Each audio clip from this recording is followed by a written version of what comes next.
20 сағат 30 минут эфирда Татарстан хабарлары программасының түп шығарылышы студияда Фәнис Камал Хайырлы кеш, хәзер болашақ темалар турында. Қазанның Суворов училищесында 75-ші шығарылыш тантанасы. Бірінші еллар қиын болды енді. Қазір бүтін нәрсе әйбет, радуемся бүтініміз. Болашақтан хәрби тұрмышта шынағы бүскен егітлер білән Илдар Сафиуллин оралашып қайтты. Чехов урамындағы янгын шыққан йорттан түбәні цирклендіре башладылар. Тібішлерді 7-ші июльге хәтлі тамамларға жиынабыз. Төзіліш материаллары жетемі? Үз фатирларына яшәргә қойтушылар бармы? Бу хакта тулырак. Рания Абдрахманова.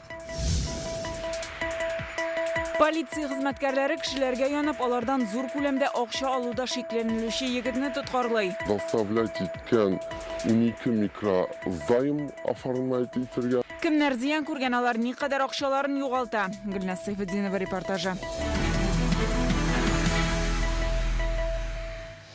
Қазанның Суворов исемендәге хәрби училищесі үшін тарихи һәм истәлекле көне. Бүген монда 75-ші шығарылыш тантанасы узды. 71 егетке аттестатта тапшырдылар. Хәрби уку йорты Бөек Ватан сугышы барганда 1944 елда ачылган. Шул вакыттан бирле 12 меңнән артык кеше хәрби белем алып чыккан. Казандагы бу уку йорты Россиядәге иң алдынгы хәрби училищелар рәтендә тора. Бүген егетләре һәм аларның әти-әниләрен котларга республика җитәкчелеге килде. Алексей Песошин, Назгат Сафаровлар, федераль инспектор һәм башка кунаклар. Тантанадан Илдар Сафиуллин. Бүген Қазанның Суворов училищесын 75-ші шығарылыш төркеме тәмамлады. Кунаклар һәм әти-әниләре каршыннан егетләр марш атлап узды. Денис Петров Казаннан монда 4-нче сыйныфтан соң килә. Хәзер танк училищесына укырга кергән ниятли. Бірінші еллар қиын болды енді. Қазір бүтін нәрсе әйбет, радуемся бүтініміз. Әниләр жылайлар, көттілер бізні. Шатлана инде. Шатлана, Кая барырга исәп? Мен Казанский танковыйга барам. Монда Казанда калам, анасы дальше офицер буласым килә. Данияр Нуртдинов Башкортстаннан ара ерак булгач башта якыннарын юксынган. Хәзер мондагы егетләр туганнары кебек. Әйбәт укыталар, военный үземне көчле итеп күрәм. Краснодар якларына барам, анда тоже военное училище, защита государственной тайны. Бүген 71 егет укуны тәмамлый, унысы алтын медальгә лайык, 8 спорт стасы. Укуда һәм тәрбиядәге мондый казанышлары белән бүгенге училище җитәкчелеген һәм мөгаллимнәрне Рөстәм Миннеханов исеменнән премьер-министр Алексей Песошин котлады. Ул безнең ил катлаулы Бөек Ватан сугышы елларында Суворов училищелары ачу мөмкинлеге тапкан. Аларга ятим калган балаларны җыйган, белем һәм тәрбия биргән диде. Казан Суворов училищесының шал тарихы бар. Аны тәмамлаган кешеләр төрле югары урыннарда җаваплы вазифалар башкара. Укытучыларга, җитәкчеләргә Татарстан Республикасы рәисе исеменнән рәхмәт сүзләрен җиткерәм. Сез зур хезмәт башкарасыз. Монда белем алып чыгучылар хәзерге вакытта махсус хәрби операция зонасында да хәрби бурычын үти. Сегодня мы выражаем слова благодарности командирам, преподавателям и воспитателям. Бүген яшьләр каршында тарихи шәхесләр басып тора. Тантанага Бөек Ватан сугышы ветераны Александр Шахназаров та килгән иде. Ул Суворов училищесында 25 ел укыткан тәҗрибәле мөгаллимнәрнең берсе. Конечно, те были люди еще. Еллар төрле булса да, бу уку йорты алдына куелган максат чын ир-егетләр тәрбияләү. Хәзерге Суворовчыларга аеруча сокланам. Аларга хәрби тормыш юлын сайлаган өчен афәрин дип әйтәсем килә. Тәрбия һәм бары тик тәрбия. Александр Суворов әйтеп калдырган төп сүзләрнең берсе бу. Бөек полководец исеме белән аталучы хәрби училище Казанда 1944 елда ачылган. Шул вакыттан бирле монда 12500 хәрби тәрбия алып чыккан. Әйтик, уку йортын генераль штаб җитәкчесе Валерий Герасимов тамамлаган. Нинди генә дәрәҗәгә ирешсәгез дә, дусларыгызны онытмагыз җитәкчеләре.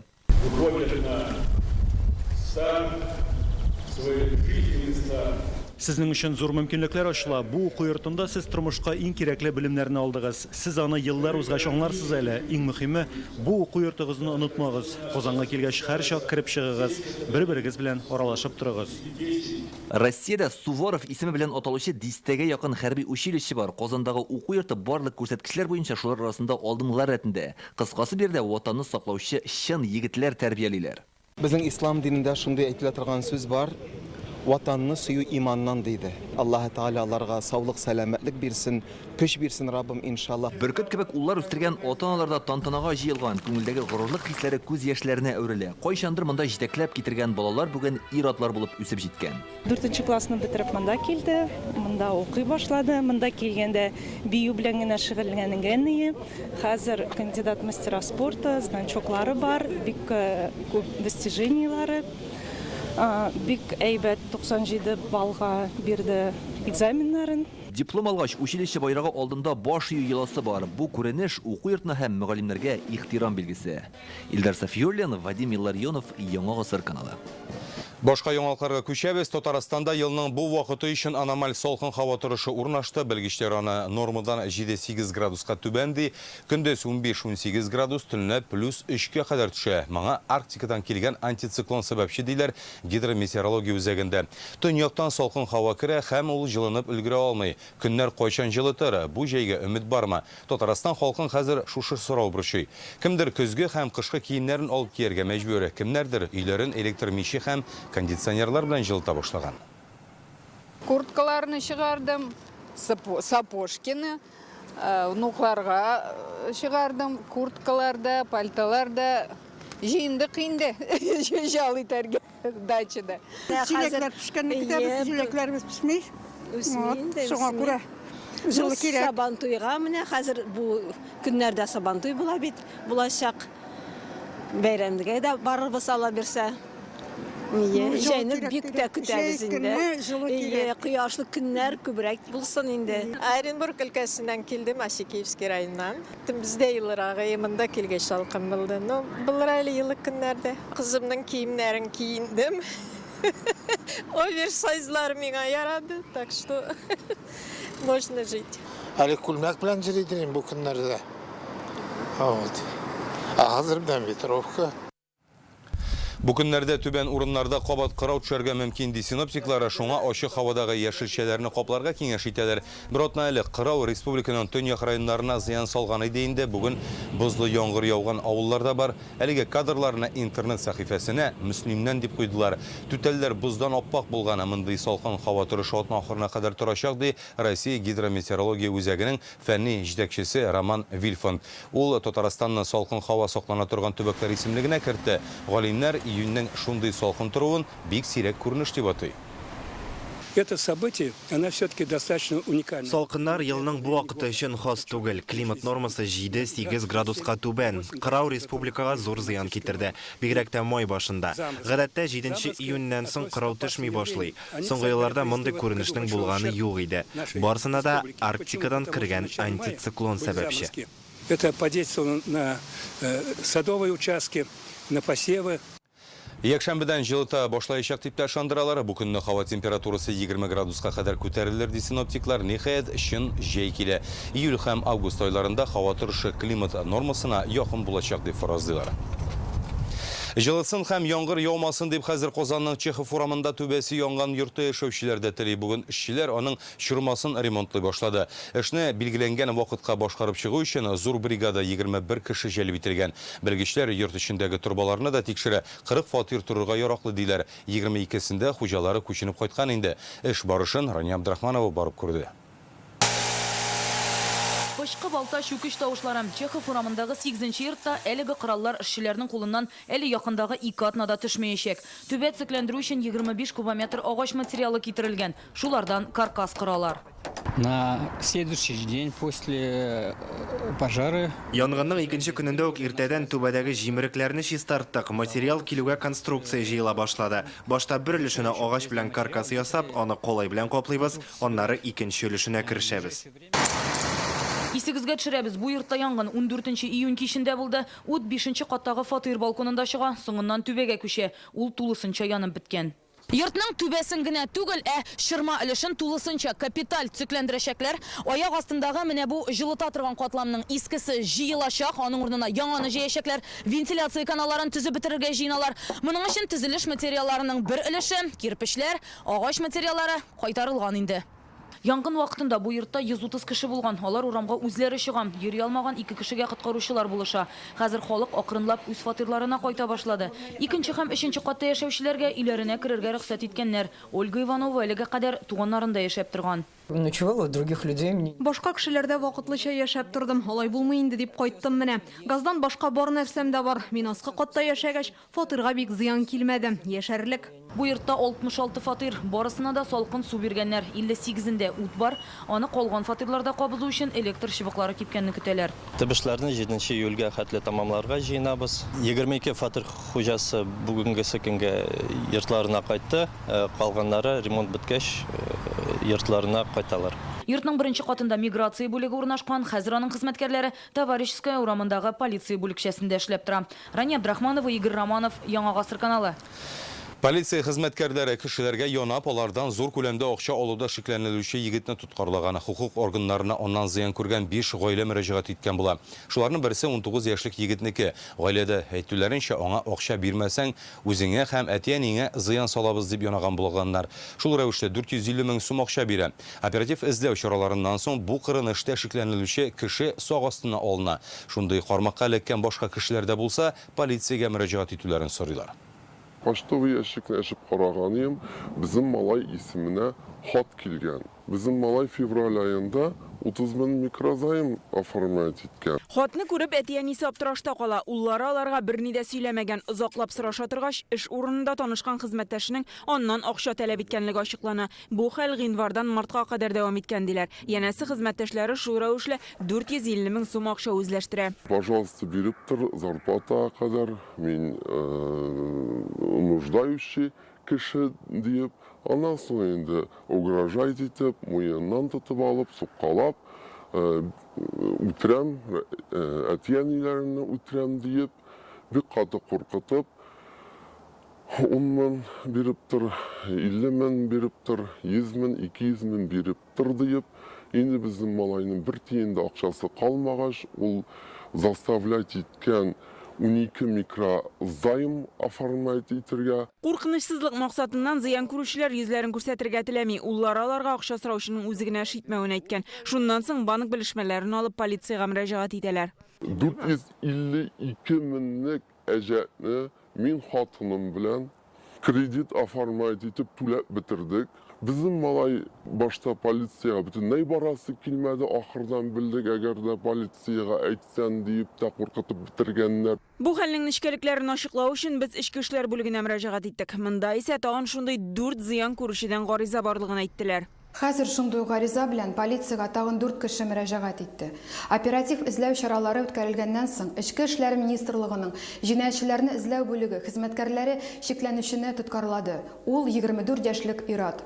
Моңа кадәр хөкем ителгән булган. Әлеге факт буенча Юдина полиция бүлеге җинаять кодексының 163 маддәсе янап акча алу буенча җинаять эше ачты. Деньги брал, а какие-то там действия проявлять в отношении потерпевшего не проявлял никогда. В плане физически. Шикләнелүче ир бу мәсьәләгә үз фикерен шулай җиткерә. Акча алдым, кешегә тимәдем ди. Аннан тагын зыян күрүчеләр булса, Ичке эшләр министрлыгының Казан шәһәре буенча идарәсенә экраннардагы номерлар буенча шалтыратып хәбәр итүләрен сорыйлар. Гөлнас Сәйфетдинова, Андрей Ключников, Яңа Гасыр каналы.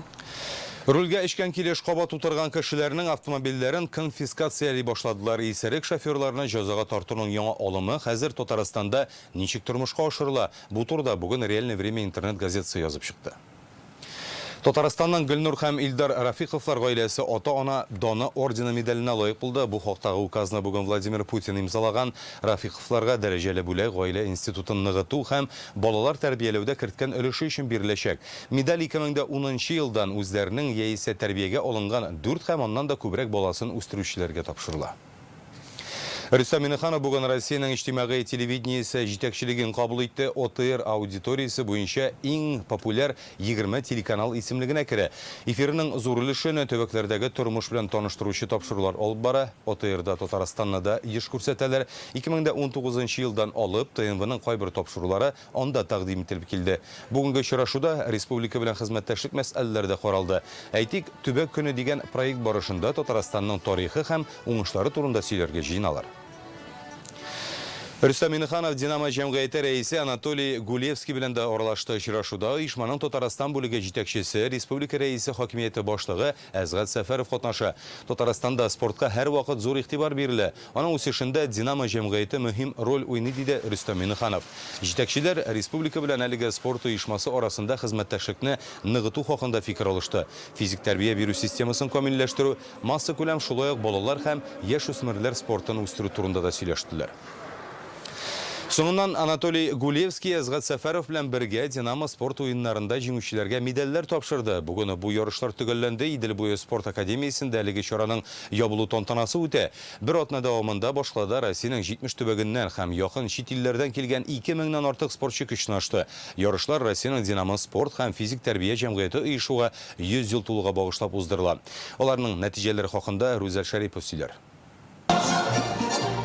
Бүтін Россиядан һәм чит илләрдән килгән спортчыларны һәм кунакларны милли рухта сәламлиләр. Бүген атна буе барган көчле спорт ярышларына нәтиҗә ясала. Җиңүчеләргә медальләрен Бүтін Россия Динамо җитәкчесе Анатолий Гулевский белән аның Татарстандагы җәмгыяте рәисе Әзгат Сәфәров тапшырды. Душевное состояние такое, как будто бы в 80-м году олимпийский мишка улетает за... 80 елларда Олимпиада символы аю стадионнан ұшып кеткен вакыттагы кебек моңсу хисләр били мине хәзер. Татарстан зур һәм көчле Динамо гаиләсен бер атнага кабул иткәнең өчен зур рәхмәт сиңа. Сез ярышларны иң югары дәрәҗәдә уздырдыгыз. 100 ел дәвамында Динамо җәмгыяте куркынычсызлык һәм хокук саклау өлкәсе хезмәткәрләрен берләштереп, аларга спорт белән шөгыльләнү өчен мөмкинлекләр булдыра. Уеннарда тикшерүче һәм коткаручылар да, җитәкчеләр дә җиңүгә ирешкән. Есть у нас и золотые медали. Алтын, көмеш медальләр яуладык. Ярышлар спорт белән гел шөгыльләнеп торырга кирәклеген күрсәтә. Бу безгә эшебездә дә кирәк. Наша команда хорошо выступила первое место. Татарстанлар волейболда яхшы нәтиҗә күрсәтте. Алтын медальләр безнеке. 10 көн дәвамында әзерләндек, күнекмәләрне ныгыттык. Тырышлыгыбызның нәтиҗәсен дә күрдек. Татарстан всегда принимает радушно. Татарстан безне бик кунакчыл каршы алды. Атыш, футбол, волейболда көч сынаштык. Барысы да югары дәрәҗәдә оештырылган иде. Ярышларда барлык өметләребез акланды. Татарстан Динамосын инде ширек гасыр дәвамында Әзгат Сәфәров җитәкли. Җәмгыятьтә 30 меңләп кеше исәпләнә. Алар үзләрен спортның 55 төрендә сыный. Россия чемпионатларында даими рәвештә җиңүләр яулап киләләр. 200-дән артык кеше Россия җыелмасына кергән. 21-е Олимпия чемпионы исеменә лаек. Динамо уеннарында да алар медальләр саны буенча беренче урынга чыкты. Первое место занимает команда Республики Татарстан. Салават Гаврилович, поздравляем. Икенче урында Санкт-Петербург белән Ленинград өлкәсе, өченчедә Үзбәкстан спортчылары.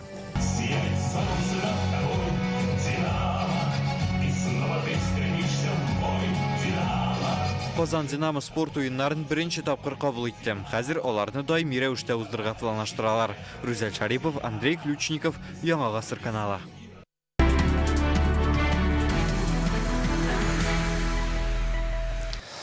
Хәзер безнең тапшыруның без бергә дип аталган махсус сәхифәсе, анда без СВО зонасында эшләүче журналистларның репортажлары турында сөйлибез.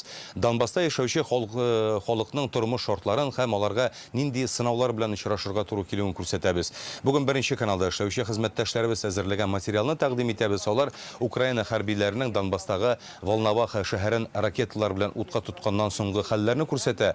Халык яши торган урыннарга атканнар ди репортер. Хәбәрче сүзләренчә, якында гына мәктәп һәм гуманитар йөк саклана торган склад та бар. Шартлау нәтиҗәсендә 20 кеше яралана. Шәһәрнең икенче бөрелешендә 6 яшьлек бала һәлак була.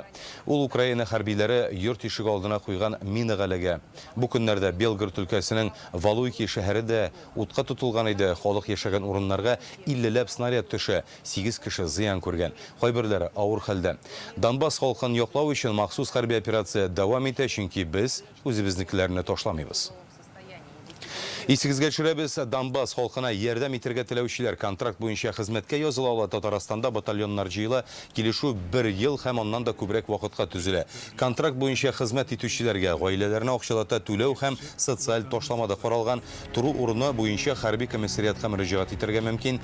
Контракт төзергә теләүчеләр өчен бердәм телефон номеры экранда күрсәтелгән.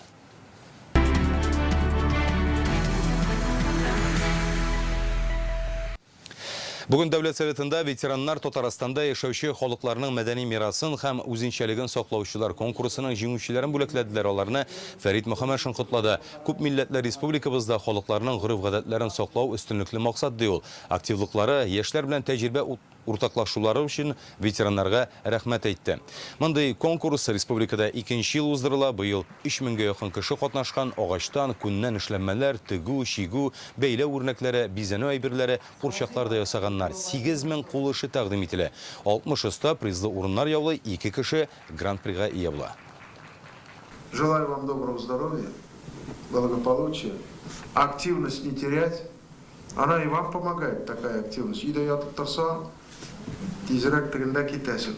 Исән чагында җыган тәҗрибәгез, эшләгән эшләрегез яшьләргә тапшырырга кирәк, бирергә кирәк, өйрәтергә кирәк. Безнең киләчәгебез шунда. Миңа 75 кенә әле. Ковровый вышивка дип атала. Мин аның белән күптәннән шөгыльләнәм инде. Выставкалар оештырабыз инде без. Мин шушы ясаган картиналарым белән бик 10 диплом алдым инде хәзер. Карнопластика нәрсә инде? Ул менә төрле матур формалар табамда мин. Урманда, елгада анда бит, яр буйларында шуларны сынлы итеп эшкәртә. Мәсәлән, кеше образы килеп чыгарган баштанда. Мөмкин әйбет. Ялмаса нидер җенлекләр образы үзенә күрә канатларны үстереп җибәрә. Пенсияга чыккач теге өйләрендә бикләнеп утырмыйлар. Ә үзләре эшләр белән мәшгуль булып, үзләр авылларыннан талар, халыкка да урын күрсәтәләр. Тапшыруына дәвам итәбез. Социаль юнәлештә эшләүче, әмма коммерцияле булмаган оешмалар өчен республика рәисенең грант конкурсы башланды. Социаль хезмәт күрсәтү, гаиләләргә ярдәм, тарихи хакыйкатьне саклау, мәдәният һәм сәнгать барлыгы 21 юнәлеш буенча проектлар кабул ителә. Быел яңалыкта бары махсус хәрби операциядә катнашучыларның гаиләләренә булышу өчен грант алып булачак. Гаризаларны 23 июльгә кадәр кабул итәләр. Конкурсның фонды 106 миллион сум. Күпме кешегә исәпләнүе һәм тормышка ашыру чыгымнарына карап, грант суммасы 500 меңнән алып 3 миллион сумга кадәр булачак. Бүгенгә 60 гариза кабул ителгән, 12се Россия төбәкләреннән. Республикадан читтә яшәүчеләр татар мәдәниятен саклау, ватандашларга ярдәм проектлары белән катнашалар. Җиңүчеләр исә октябрьдә билгеле булачак. Тинчурин театры 27 июньдә тамашачыны сәхнә уртасына чакыра. Җилкәнсезләр спектакленең премьерасы булачак. Гадәти түгел, интерактив форматта. Ягъни тамашага килгән һәркем сәхнәдә барган вакыйгалар үзәгендә кайнаячак. Бүген театр вәкилләре үзенчәлекле премьера хакында журналистларга сөйләде. Җилкәнсезләр Кәрим Тинчуринның милләт язмышына багышланган классик әсәре. Ул инде берничә мәртәбә сәхнәләштерелгән. Сатирик комедия бүген дә актуаль, чөнки татар халкына күп очракта бердәмлек җитмәү проблемасын күтәрә. Һәр режиссер классик әсәргә заманча сулыш өреп сәхнәләштерергә омтыла. Туфан Имаметдинов актерлар һәм тамашачы арасында элемтә булдырырга теләгән. Аның уйнау ысулы инде теге кинога аша бетергә тиеш инде, чөнки анда күпертеп уйнап булмый. Бу спектакль безнең театрда барды һәм без аңа яңадан кире әйләнеп кайттык. Һәм кире әйләнеп кайту ялгыш булмагандыр дип уйлыйм. Чөнки бу әсәр бүгенге көн вазгыятьләренә дә бик кагыла. Анда килгән кеше, ул спектакльгә килгән кеше үзен менә шушы сәхнә атмосферасына сеңдерәчәк. Ул аны ничек итеп менә ул пәрдәләр төшә, ничек менәләр алар, ничек итеп түгәрәгә әйләнә сәхнәнең. Алар аны басып карап, тотып карап диярлек үзләре шуңа чумып беләчәкләр һәм артистларның хезмәтенең нинди катлаулы һәм авыр икәнен шунда тоячаклар. Шушы сәхнә тузаны белән бергә. Безнең белән бергә булуның тагын бер мөмкинлеге барлыгын искәртәбез. ТНВ тапшыруларын телевизордан карый алмыйсыз икән, юлда эштә булсагыз, телефоныгызга ТАТ ТВР кушымтасын индире аласыз. Татарстанның иң популяр медиа чаралары бер платформага тупланган. Анда безнең канал, шулай ук Булгар радиосы тапшырулары турыдан-туры эфирда тәкъдим ителә. Чәршәмбе хәбәрләре шундый булды. Рекламадан соң һава торышы турындагы мәгълүмат белән Эльвина Насыбуллина таныштырыр. Сау-сәламәт булыгыз.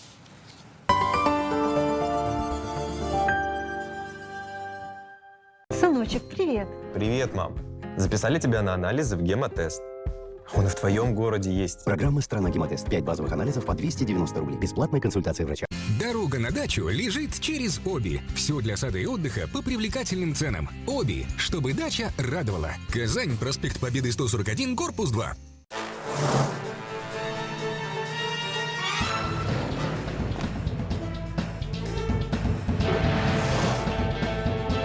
На скорости 60 км в час, даже на сухой дороге, расстояние, которое пройдет автомобиль до полной остановки, около 60 метров. Пешеход может оказаться ближе, чем вы думаете. Поэтому тормозите заранее перед пешеходным переходом. Внимание! Тормози заранее. Он мне нравится. Такой экономичный. Перед ним невозможно устоять. Эту дверь хочется открыть. Стильный, энергоэффективный, знаменитый. Холодильник Позис. Легенда российского холода. Этим летом смотри, чувствуй, радуйся. Все будет хорошо. Премиальный внедорожник Exit – это технологии, комфорт и уверенность на дороге. Только в июне в Exit-центре РРТ с выгодой до 1 миллиона рублей. Пройдите тест-драйв на Чуйкова 54Б. Звоните 207-2080. Купи квартиру в Елабуге прямо у застройщика. Жилой комплекс «Звездный». Удобное расположение, хорошая инфраструктура, комфорт для больших и маленьких жителей. В аптеках «Фармленд» летняя фишка. Покупай в «Фармленде». Получай фишки, обменивай на подарки. Подробности в аптеках и на сайте farmland.ru. Контрибуция түләмәс өчен, динебез, милләтебез мәсхәрә ителмәсен өчен, буй җиткән кызларыгыз хур булмасын өчен милли сармая, акча кирәк.